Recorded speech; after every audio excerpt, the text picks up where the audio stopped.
Hello नमस्कार दोस्तों, मैं प्रियंका द्विवेदी आपके अपने चैनल प्रियंका हिंदी एकेडमी में आप सभी का स्वागत करती हूँ।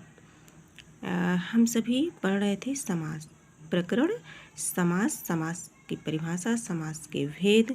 समास के भेदों में 4 भेद, तो 4 भेदों में 3 भेदों का अध्ययन हम लोग कर चुके हैं, जिनमें है अव्ययी भाव, तत्पुरुष और बहुव्रीहि, और चौथा है हमारा द्वंद्व समास।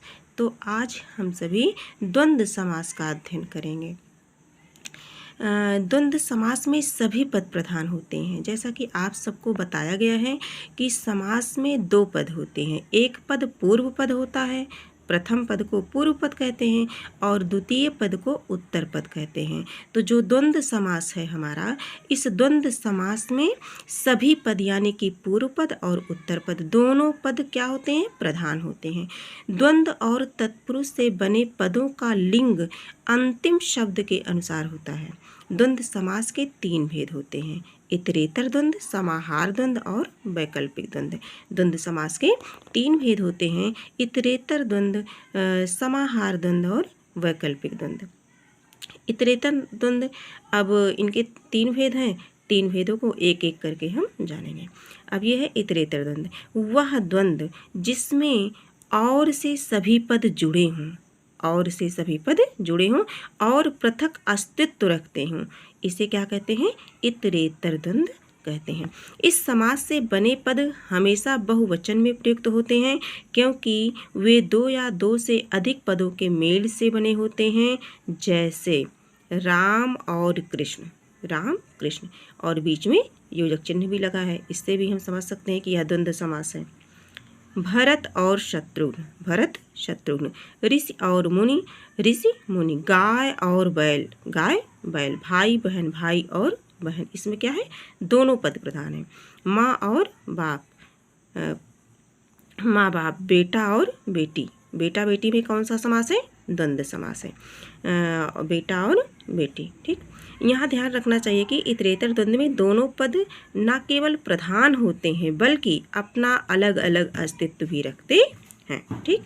इस प्रकार से इतरेतर द्वंद्व को हम लोगों ने समझ लिया।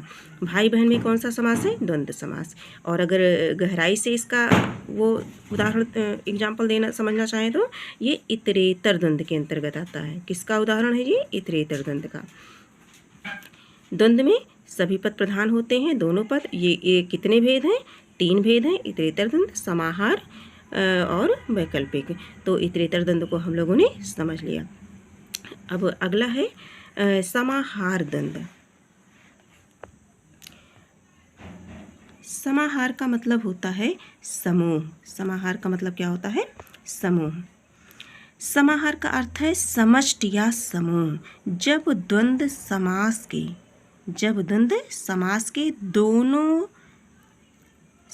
के दोनों पद और समुच्चय बोधक से जुड़े होने पर भी पृथक पृथक अस्तित्व ना रखें बल्कि समूह का बोध कराएं। जैसा कि अभी बताया गया कि समाहार का मतलब क्या होता है? समूह। तो समूह का बोध कराएं, पृथक पृथक अस्तित्व का बोध ना कराएं, तब वहाँ समाहार द्वंद्व कहलाता है। समाहार द्वंद्व में दोनों पदों के अतिरिक्त अन्य पद भी छिपे रहते हैं और अपने अर्थ का बोध अप्रत्यक्ष रूप से करते हैं। अपने अर्थ का बोध अप्रत्यक्ष रूप से करते हैं। जैसे आहार निद्रा, आहार और निद्रा। केवल आहार और निद्रा ही नहीं बल्कि इसी तरह की और बातें भी। दाल रोटी, दाल रोटी में कौन सा समास है? द्वंद्व समास। द्वंद्व समास में समाहार द्वंद्व है। भोजन के सभी मुख्य पदार्थ, हाथ पाँव, हाथ और पाँव, अर्थात हाथ और पाँव तथा शरीर के दूसरे अंग भी, ठीक। इसी तरह अन्न जल, नून तेल, कुर्ता टोपी, सांप बिच्छू, घर द्वार, खाना पीना इत्यादि, इन सभी में द्वंद्व समास है, यानी कि समाहार द्वंद्व समास है। कभी कभी विपरीत अर्थ वाले या सदा विरोध रखने वाले पदों का भी योग हो जाता है। जैसे चढ़ा ऊपरी, लेन देन, आगा पीछा, चूहा बिल्ली, शीतोष्ण इत्यादि। जब 2 विशेषण पदों का संज्ञा के अर्थ में समास हो तो समाहार द्वंद्व होता है। किसके अर्थ में? संज्ञा के अर्थ में। किसका हो? 2 विशेषण पदों का संज्ञा के अर्थ में समास हो तो वहाँ पर समाहार द्वंद्व होता है। जैसे लंगड़ा लूला, भूखा प्यासा, दोनों क्या है? विशेषण पद हैं। अंधा बहरा इत्यादि। लंगड़े लूले यह काम नहीं कर सकते, भूखे प्यासे को निराश नहीं करना चाहिए, इस गांव में बहुत से अंधे बहरे हैं इत्यादि। अब ये जो कुछ है समझने योग्य बातें, कुछ ऐसे शब्द हैं जो कि जो है ये द्वंद्व में नहीं बल्कि ये जो है कर्मधारय में आएंगे। ठीक, इन्हें समझना होगा।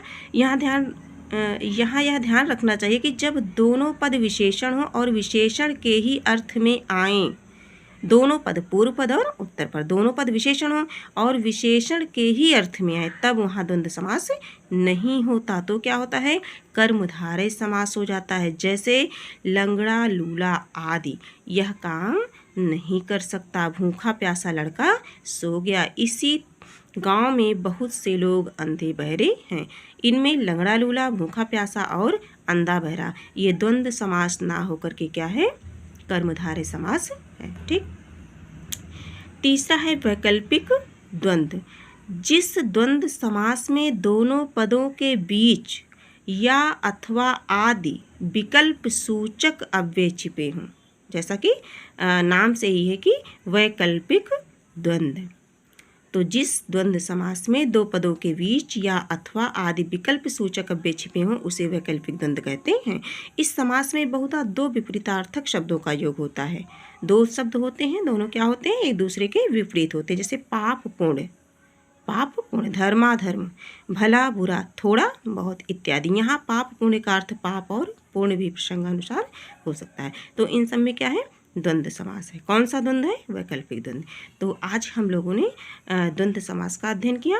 द्वंद्व में दोनों पद प्रधान होते हैं और इसके 3 उपभेद हैं, इतरेतर द्वंद्व, समाहार द्वंद्व और वैकल्पिक द्वंद्व। ठीक, और तीनों को हम लोगों ने क्रम से पढ़ लिया।